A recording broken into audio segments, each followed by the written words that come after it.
Halo, assalamualaikum warahmatullahi wabarakatuh. Kembali lagi di channel Prima Crypto. Oke, buat kalian yang baru datang di channel Prima Crypto, silahkan bantu subscribe karena subscribe itu gratis dan nyalakan loncengnya agar kalian bisa mendapatkan notifikasi video terbaru dari saya setiap harinya. Oke, terima kasih buat kalian yang sudah subscribe. Semoga rezeki makin lancar dan selalu profit setiap hari. Buat kalian yang belum join channel Telegram, silahkan join melalui link yang ada di deskripsi di bawah video ini, teman-teman. Oke, di kesempatan kali ini kita akan coba bahas Shiba Inu ya. Bagaimana kabar kalian, Shiba Army? Semoga dalam keadaan sehat dan cuan everyday. Hari ini untuk Shiba harganya 0,12 rupiah, teman-teman. Dan sebelum kita bahas lebih lanjut mengenai Shiba, kita pantau dulu untuk hari ini. Global Crypto Market Cap turun 1,84%, teman-teman. BTC di angka 548 juta rupiah, Ethereum di 30 juta rupiah, dan untuk BNB masih di 3,7 ya, teman-teman. Dalam 24 jam terakhir ini BTC kembali koreksi ya di 3,69%, teman-teman. Dan untuk Shiba hari ini di 0,12 rupiah ya, peringkatnya di 19, teman-teman. Ada berita menarik, teman-teman, mengenai Shiba mencatat tren naik di atas 0,0008. Ini level penting berikutnya yang harus diperhatikan ya. Jadi saat ini berada dalam pasar bullish yang sedang berlangsung, teman-teman, karena mencatat tren naik di atas tingkat harga dengan metrik penting yang menunjukkan pergerakan bullish yang berkelanjutan. Kemudian untuk anggota komunitas terkemuka meminta perhatian investor terhadap lintasan kenaikan pada grafik 1 jam. Investor mengonfirmasi bahwa sekarang sedang menyaksikan tren naik dengan ekspektasi pompa yang bagus, teman-teman. Kemudian grafik yang disediakan oleh Shipnaik menyoroti tren naik ini menunjukkan bahwa aset mulai mengalaminya pada 3 November ketika berpindah tangan di 766 dan di 773 ya, di tengah serangkaian penurunan dan ayunan. Kemudian kenaikan berada di atas angin memicu tren naik terbaru ya. Dan di sini pada akhirnya menghasilkan garis tren naik pada grafik per jam yang berfungsi sebagai struktur pendukung yang kuat untuk aset tersebut ya, dan terus mempertahankan struktur yang memanfaatkan untuk melawan penurunan substansial, teman-teman. Kemudian didukung oleh sentimen bullish yang sedang berlangsung di pasar. Saat ini merebut kembali wilayah di 0,008 pada 5 November. Sejak saat itu, penurunan telah berusaha untuk menurunkannya di bawah titik harga penting ya, tetapi belum berhasil, teman-teman. Kemudian kemarin menghadapi tekanan jual yang kuat karena menguji ulang garis tren naik, aset tersebut jatuh ke level terendah 780, menembus di bawah benteng.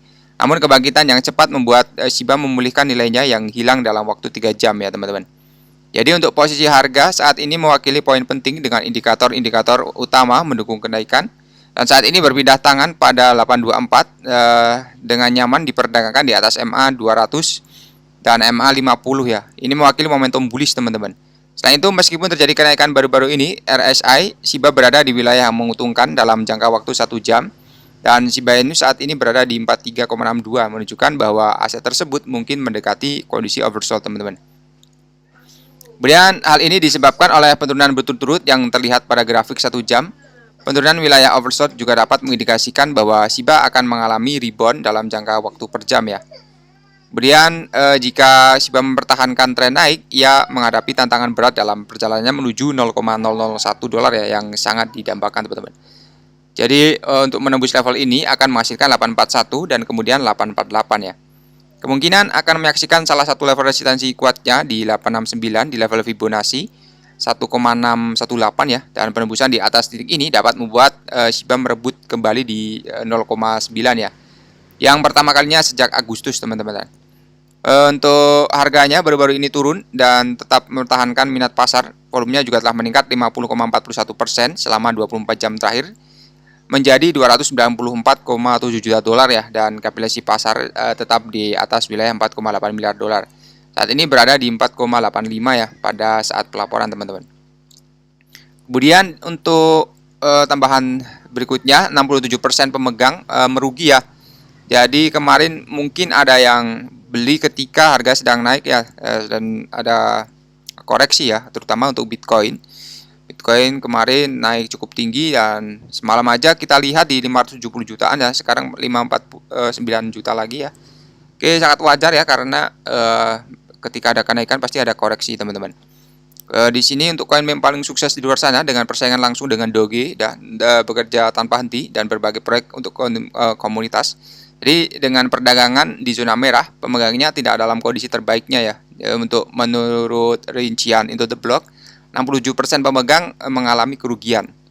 Jadi detail dari Into the Block ini mengungkapkan bahwa hanya 28% dari total pemegangnya yang mendapat untung ya. Selain itu, 5% pemegangnya saham ya bersikap netral, sedangkan 67% pemegang mengalami kerugiannya. Jadi satu hal positifnya adalah 72% pemegangnya telah menggunakan selama lebih dari setahun. Selain itu 26% pemegang saham telah memegang selama 1 bulan hingga 12 bulan ya. Jadi pada saat berita ini dimuat, diperdagangkan di 875 dengan penurunan nilai sebesar 2,30% selama 24 jam terakhir. Jadi agar sebagian besar pemegangnya dapat memperoleh keuntungan, harus menunjukkan kinerja yang luar biasa yang dapat menembus level tertinggi sebelumnya di 8845 ya teman-teman ya. Oke, jadi tidak ada kerugian ya ketika teman-teman semua tidak melakukan cut loss ya teman-teman. Kemudian mengenai BTC ya teman-teman ya. Jadi untuk tambahan artikel hari ini, untuk pasokan yang tersedia, BTC pada posisi terendah dalam sejarah saat BTC halving keempat ya, yang 157 hari ya ke depan akan halving teman-teman. Jadi untuk laporan terbaru dari Glassnode mengungkapkan bahwa pasokan yang tersedia berada pada titik terendah dalam sejarah, dan tingkat penyimpanan pasokan melampaui penerbitan saat ini hingga 2,4 kali ya.